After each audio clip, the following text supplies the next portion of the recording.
উত্তর ভারতের রাস্তার মোড় থেকে শুরু করে কলকাতার নামিদামি রেস্তোরাঁ সব জায়গায় নিজের জায়গা করে নিয়েছে আমাদের আজকের এই ডিশটি, যার নাম শুনলেই জিভে জল আসে। আর এক প্লেটে পেট ভরাতে এর জুড়ি মেলা ভার। হ্যাঁ, ঠিক ধরেছেন, কথা বলছি ছোলে ভাটুরে নিয়ে। সব খাবারের পেছনে কিছু না কিছু ইতিহাস থাকে, এই খাবারেরও আছে। আপাত দৃষ্টিতে উত্তর ভারতীয় এই পদটির জন্ম কিন্তু ভারতে নয়, এর শেকড় লুকিয়ে আরও বহুদূরে মধ্যপ্রাচ্যের প্রাচীন রান্নাঘরে। এই খাবারের আরও ইতিহাস জানতে ও এর রেসিপি জানতে হলে ভিডিওটি আপনাদের শেষ পর্যন্ত দেখতে হবে। তাই আর দেরি না করে চলুন দেখে নেই এই জিভে জল আনা ছোলে ভাটুরে তৈরির সহজ ও নিখুঁত রেসিপি। প্রথমে একটি পাত্রে নিয়ে নেব 1 কাপ আটা, 1.5 কাপের একটু বেশি ময়দা, হাফ চামচ বেকিং সোডা, হাফ চামচ বেকিং পাউডার, 1 চামচ নুন ও 1 চামচ চিনি। শুকনো উপকরণগুলি আগে ভালো মতো মিশিয়ে নেব। তারপর এতে যোগ করে দেব 1/4 কাপ দই। এরপর দইটিকে আটার সাথে ভালোভাবে মিশিয়ে নেব। তারপর যোগ করব 1 কাপ দুধ ও অল্প পরিমাণ জল। এবার আটাটি ভালোভাবে মাখিয়ে নেব। আর এই আটার ডোটা একটু পাতলা করে মাখতে হবে, মানে সাধারণ রুটির জন্য যে ডোটা করি তার থেকে পাতলা করতে হবে। ভালো করে দোলে মাখতে হবে। এরপর উপর থেকে 1 চামচ সাদা তেল মাখিয়ে রেখে দেব 2 ঘন্টা রেস্টে। যতক্ষণ আটা রেস্টে আছে ততক্ষণে ছোলেটা সিদ্ধ করে নেব। এখানে 1.5 কাপ ছোলে আমি ওভারনাইট ভিজিয়ে রেখেছিলাম। দেখুন ছোলেগুলো আমার খুব সুন্দর ফুলে গেছে। এবার প্রেসার কুকারে ছোলেগুলো ভালো করে ধুয়ে দিয়ে দেব। এই ছোলের সাথে প্রেসার কুকারে যাবে একটি মশলার পুটলি। পুটলিতে দিয়েছি 1 চামচ চা পাতা, 2টো ছোটো এলাচ, 1টা বড় এলাচ, 4টি লবঙ্গ ও 3টি ছোট টুকরো করে রাখা দারচিনি। পুটলিটি ভালো করে বেঁধে ছোলের মধ্যে দিয়ে দেব। তারপর পরিমাণ মতো লবণ ও জল দিয়ে লো টু মিডিয়াম ফ্লেমে 7টা সিটি দেওয়া পর্যন্ত অপেক্ষা করব। এবার কিছু কাটাকুটির পালা। প্রথমে 1.5টা মতো রসুন ছাড়িয়ে ধুয়ে রাখব। তারপর 3টে মিডিয়াম সাইজের টমেটো ধুয়ে কেটে নেব। এখানে আমি 1.5 ইঞ্চি মতো আদা নিয়েছি। 1 ইঞ্চি আদা লাগবে গ্রেভির জন্য। আরেক টুকরো আদা একদম সরু পাতলা করে কেটে রাখব। এটা লাগবে আমাদের তড়কা দেওয়ার জন্য।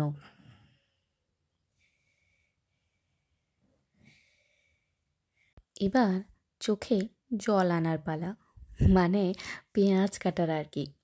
5টি মিডিয়াম সাইজের পেঁয়াজ খোসা ছাড়িয়ে ধুয়ে একদম কুচি কুচি করে কেটে রাখব। দেখুন ঠিক এইভাবে। তো এখানে আমাদের কাটাকুটির পালা শেষ। ছোলের জন্য আমাদের একটি গুঁড়ো মশলা লাগবে। তার জন্য শুকনো কড়াইতে নিয়েছি ছোট 3 টুকরো দারচিনি, 3টে ছোটো এলাচ, 4টা লবঙ্গ, 5টা গোলমরিচ, ছোট টুকরো জয়িত্রী আর জায়ফল। গরম মশলাগুলো হালকা আঁচে ভেজে নেব। তারপর দিয়ে দেব 1.5 চামচ ধনে, 1 চামচ জিরে, 1 চামচ মৌরি। সবগুলো উপকরণ হালকা ভেজে নেব। তারপর মিক্সিং জারে দিয়ে গুঁড়ো করে নেব। ছোলের মশলা রেডি। এবার কড়াইতে 3 টেবিল স্পুন সরিষার তেল দেব। তেল গরম হলে দিয়ে দেব একটা তেজপাতা এবং কুচিয়ে রাখা পেঁয়াজ। অল্প পরিমাণ লবণ দিয়ে পেঁয়াজটিকে লাল করে ভাজব। আর এদিকে একটা মশলা তৈরি করব, যার জন্য মিক্সিং জারে আগে থেকে কেটে রাখা টমেটো, রসুন, আদা দিয়ে একটা স্মুথ পেস্ট তৈরি করে নেব। পেঁয়াজ আমাদের ভাজা হয়ে গেছে। এবার তৈরি করে রাখা পেস্টটি দিয়ে মশলাগুলো ভালো করে কষাবো। যতক্ষণ মশলাগুলো কষা হচ্ছে চলুন ততক্ষণ একটু ইতিহাস জেনে আসি। ইতিহাসবিদদের মতে ছোলে অর্থাৎ কাবুলি ছোলার মশলাদার তরকারির উৎপত্তি মুঘল আমলের আশেপাশে। তবে এই পদটি আসলে মধ্যপ্রাচ্যে শুরু হয়েছিল চানা মশলা নামে। যা পাউরুটির মতো কোনো ফ্ল্যাট ব্রেড বা রুটির সাথে পরিবেশন করা হতো। মনে করা হয় মুঘল শাসকদের হাত ধরেই অন্যান্য সংস্কৃতি ও ঐতিহ্যের সাথে এই খাবারটি ভারতীয় মহাদেশে প্রবেশ করে। তো দেখুন, গল্প করতে করতে ছোলাটিও এদিকে সেদ্ধ হয়ে গেছে। এবার পুটলিটি বের করে ছোলার জলটি ছেঁকে নেব। এগুলো কিন্তু আমার খুব সুন্দর সেদ্ধ হয়েছে। আর জলটি কিন্তু আমরা ফেলবো না, জলটি আমরা গ্রেভিতে ব্যবহার করব। আর এদিকে মশলা থেকে তেল ছেড়ে দিয়েছে। এবার কিছু গুঁড়ো মশলা যোগ করব। প্রথমে দিয়ে দেব 1 চামচ হলুদ গুঁড়ো, 1 চামচ লঙ্কা গুঁড়ো, 1 চামচ ধনে গুঁড়ো, 1 চামচ জিরে গুঁড়ো, 2 চামচ কাশ্মীরি লাল লঙ্কা গুঁড়ো। এবার অল্প পরিমাণ মশলা ধোয়া জল যোগ করব যাতে মশলাগুলো নিচে লেগে না যায়। এবার সবগুলো উপকরণ ভালো মতো কষিয়ে নিব। দেখুন, এখানে মশলাগুলো আমার কষানো হয়ে গেছে। এবার সিদ্ধ করে রাখা ছোলাগুলো যোগ করে দেব। ছোলেগুলো যোগ করার পর মশলার সাথে ছোলেগুলো ভালো করে কষাবো যাতে ছোলের ভেতরে মশলার ফ্লেভারগুলো ঢুকে যায়। এরপর যোগ করব ছোলে সিদ্ধ করে রাখা জলটি। জলটি ছোলের সাথে মিশিয়ে যোগ করব 1 চামচ আমচুর পাউডার। এখানে মূলত বেদানার পাউডার ব্যবহার করে। আমার কাছে বেদানার পাউডার ছিল না, তাই আমি আমচুর পাউডার ব্যবহার করেছি। সবগুলো উপকরণ ভালো মতো মিশিয়ে যোগ করব 2 কাপ উষ্ণ গরম জল।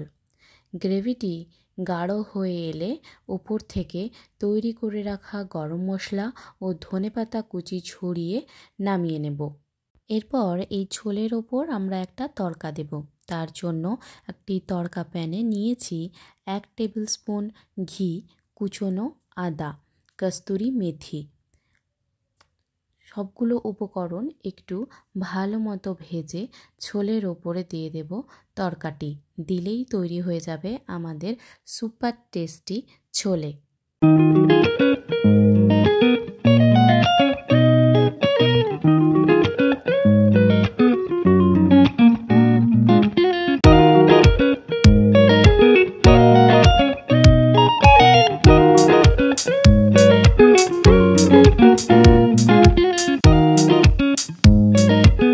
দু ঘন্টা রেস্টে রাখার পর ভাটুরের ডো আমাদের রেডি।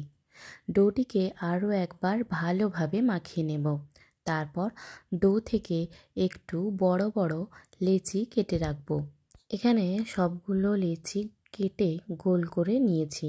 এবার অল্প তেল নিয়ে ডোটিকে ভালো করে বেলে নেব। একটু পাতলা করে বেলতে হবে। তারপর গরম তেলে দিয়ে ভেজে নিলেই তৈরি আমাদের ভাটুরে। দেখুন, ভাটুরেগুলি কত সুন্দর ফুলে গেছে। আমার প্রত্যেকটা ভাটুরে ঠিক এইভাবেই ফুলো ফুলো হয়েছে। যতক্ষণ ভাটুরেগুলো ভাজা হচ্ছে ততক্ষণ চলুন ছোলে ভাটুরে সম্পর্কে আরও কিছু তথ্য জেনে নিই। ছোলে ভাটুরে পদটি ব্যাপক জনপ্রিয়তা শুরু হয় ভারতের পাঞ্জাব অঞ্চলে। এরপর 1947 সালের ভারত ভাগের সময় বহু পাঞ্জাবি শরণার্থী যখন দিল্লিতে আসেন তখন তারা সঙ্গে করে এই প্রিয় রেসিপিটিও নিয়ে আসেন। দিল্লিতে এই খাবারকে জনপ্রিয় করার পেছনে পেশরি লাল লাম্বার নাম শোনা যায়। আবার অনেকে মনে করেন সীতারাম দেওয়ান চাঁদের মতো ব্যক্তিরা ফুটপাতে ছোলে ভাটুরে বিক্রি করে এই খাবারকে দিল্লির মানুষের কাছে পরিচিত করে তোলেন। দেখুন, গল্প করতে করতে আমাদের ভাটুরেগুলো ভাজা হয়ে গেল, আবার পরিবেশনও করা হয়ে গেল। আজকের রেসিপি ও রেসিপির ইতিহাস আপনাদের কেমন লাগলো কমেন্ট করে জানাতে ভুলবেন না। যদি ভালো লেগে থাকে তাহলে একটি লাইক ও বন্ধুদের শেয়ার করুন। সবাই ভালো থাকবেন, সুস্থ থাকবেন। নমস্কার।